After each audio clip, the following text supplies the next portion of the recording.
Madalas kong marinig, hindi mo na kailangan maging mayaman upang kahit paano ay makapagbigay ka sa kapwa, lalo na sa panahon ngayon na may pandemya. Batid natin na hindi madali ang buhay. Kaya bilang pasasalamat sa mga biyayang natatanggap, ninais kong muli kahit paano ay makapagbahagi, kahit man lang sa maliit na pamamaraan. Libreng parapol ng mga groceries para sa mga kababayan natin dito sa Milan.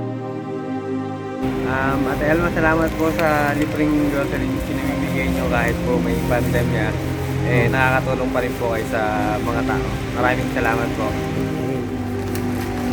Thank you po. Salamat. Yay! Nanalo na.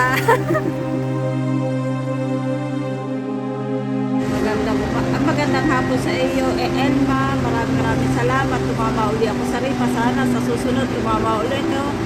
Tumama ulit. Thank you very much. Bye-bye. Maraming salamat po, Tita Elma, sa free raffle. Talaga po napakaswerte ko kasi 2 times na ako nanalo sa iyo. Maraming salamat po uli. God bless you always. Ay, Tita Elma, thank you sa inyong raffle. God bless you. Salamat sa iyong free raffle. Good luck. Good night.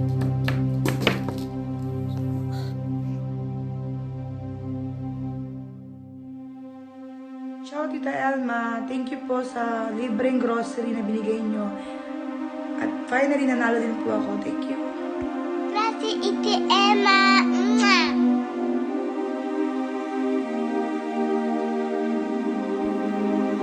Congratulations sa inyo. Sana napasaya ko kayo kahit papaano.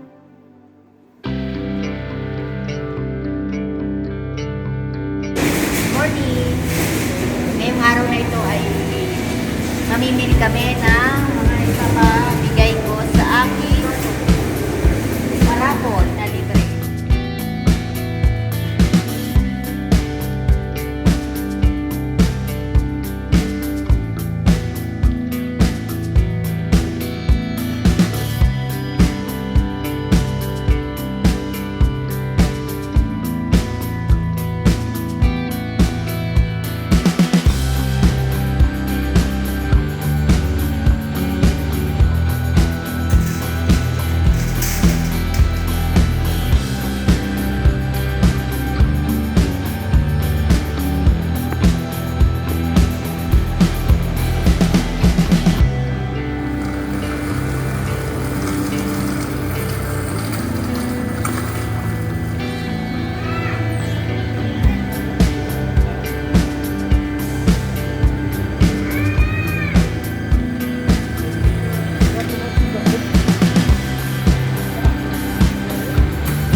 Walo po at tatama.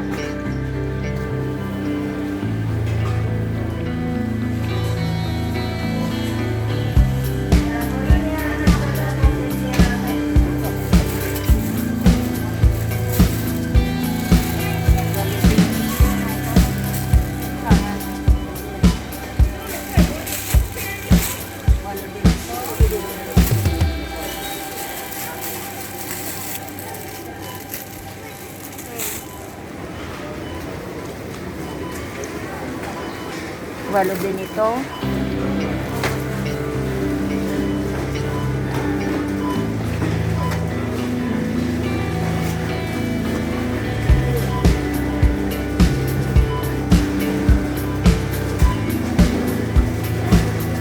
Siyempre, mga tatama.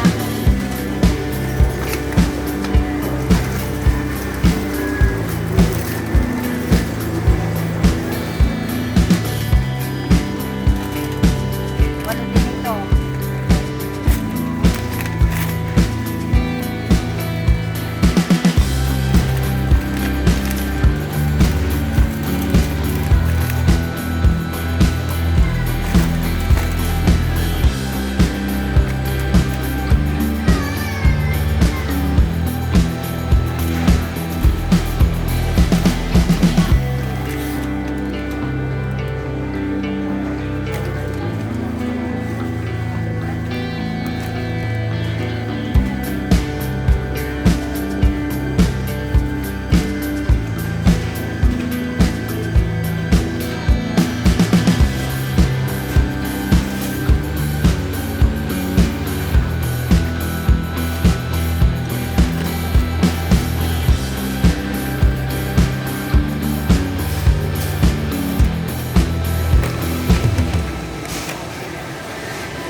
Mamaya sa baba.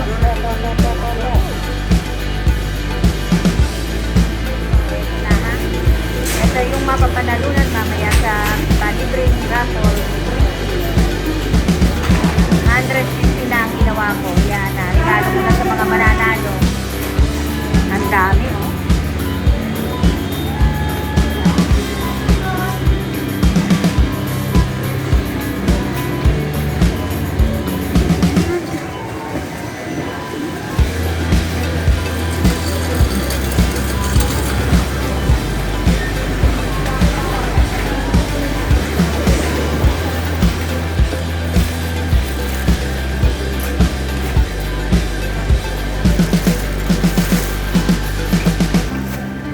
Napamili ko na ang aking papanalunan mamayang gabi. Excited na ako. Salamat sa mga sumusuporta sa aming parabol, ha. Ayan, may susunod pa naman. Salamat sa lahat ng tumaya, ng panibre. Ayan, ang dami. 180 na ang ginawa ko.